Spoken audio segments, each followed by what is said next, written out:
நவில்தோறும் நூல் நயம் போலும் பயில்தோறும் பண்புடையாளர் தொடர்பு. இந்த நல்லவங்க தொடர்பு எப்படி இருக்கும்? பண்புடையவர்கள். இவங்க கூட பழகும்போது நமக்கு எப்படி இருக்கணும்? ஆஹா, நம்ம இவங்க கூட தொடர்ந்து பழக மாட்டோமா? இவங்க நம்மளை எங்கெல்லாம் விட்டுட்டு போயிடுவாங்களா? பயில்தோறும் இதுக்கு என்ன உதாரணம் சொல்லலாம் அப்படின்னா ரொம்ப அழகா சொல்வார். நவில்தோறும் நூல் நயம் போலும் என்று எழுதுவார். ஒரு நல்ல நூலை எடுத்து நம்ம வாசிக்க தொடங்கும் பொழுது நூலை வைக்கவே தோணாது. படிக்க படிக்க படிக்க நமக்குள்ள சிந்தைக்குள்ள அந்த ஏதோ ஒரு மகிழ்ச்சி அப்படியே ஊற்றெடுக்கும்.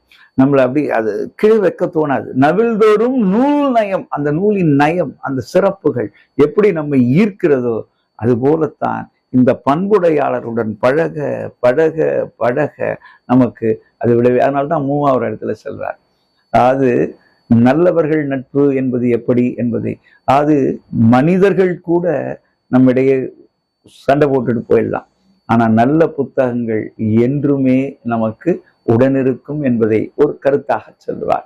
அதுபோல் இந்த நூல் நயம் போல இந்த பண்புடையாளர்கள் என்றும் நமக்கு இன்பம் தரக்கூடியவர்கள் என்பதைத்தான் அழகான ஒரு ஒப்பீடாக இங்கு தருகிறார்.